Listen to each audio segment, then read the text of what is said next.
girls.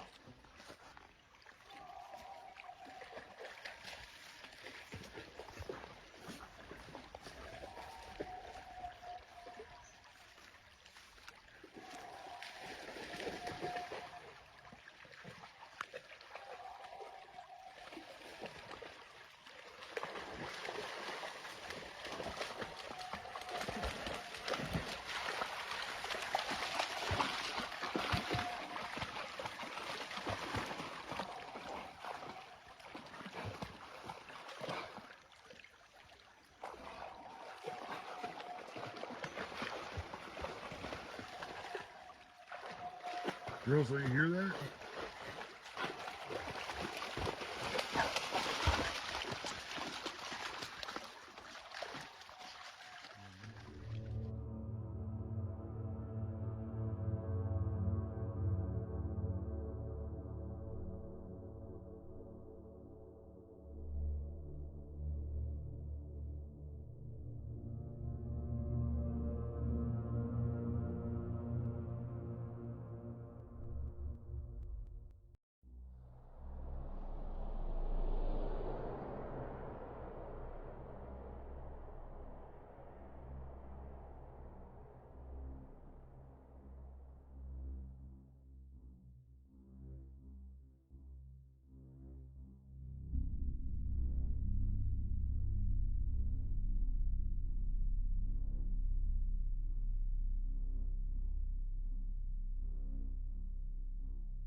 Hi everybody, I'm Blaine Tyler coming to you again from the Bigfoot Barn in northeastern Ontario.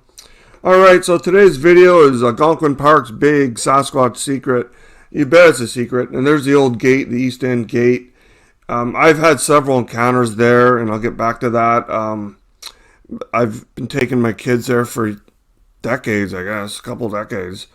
But before that, I lived in the area, and that's where I had my first childhood encounter when I was like 10. But anyway, like 12 years ago, we had the Edwards trucking footage where the people who were on a canoe trip on the north end of the park put a GoPro on their, I think the passenger rear side of the vehicle.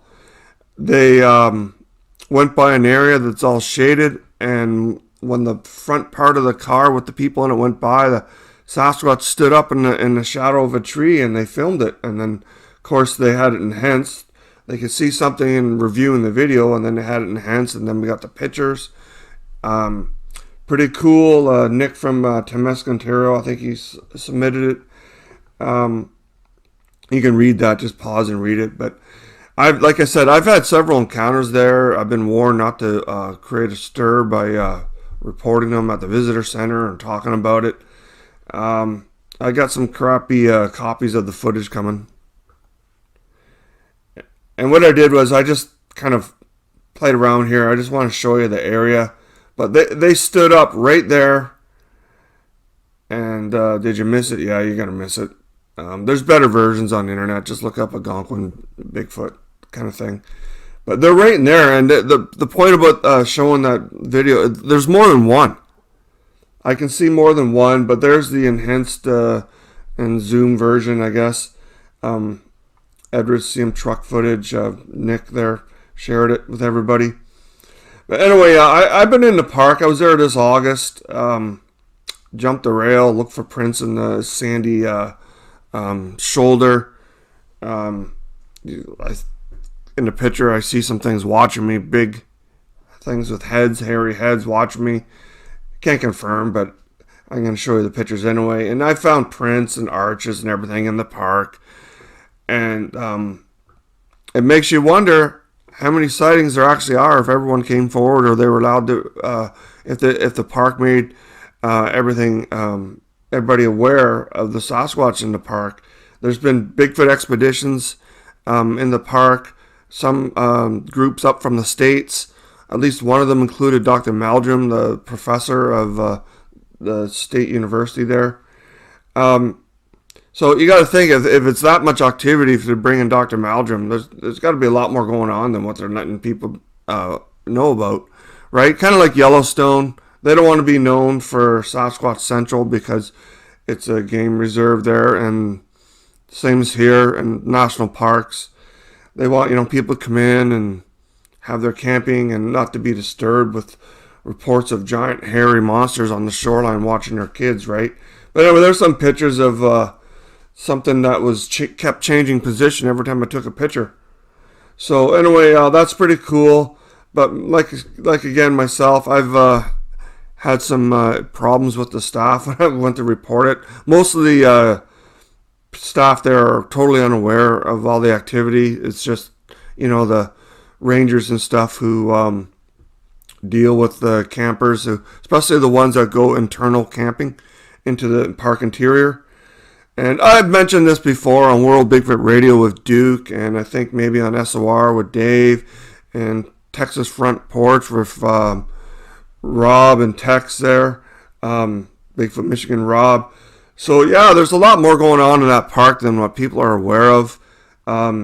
Most of my encounters are been right off Highway 60 corridors. Like, you hike a trail, maybe you take a little side jaunt, and boom, they're right there watching everybody go by. And I've had them follow me right back to my campsite, right in Highway 60 camping area, both ends of the park.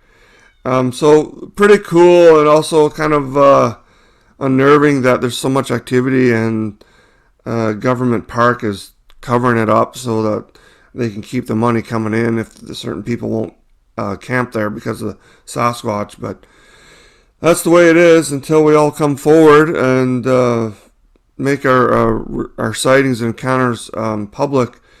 the general public is not going to be aware of how many Sasquatch there are or how much activity there are. And there's some scary stories out there. And some people ask why I don't post more videos. Well, two main reasons is, first is our internet's really bad here in the country. It takes forever to upload a video. The others is on YouTube is totally changed from when I started posting over 10 years ago. Now it's all monster stories. Like, people just seem to want to listen to or watch dogmen fighting Godzilla. But with that said, I want to thank everybody for watching, and I'll post when I can, and I'll see you again.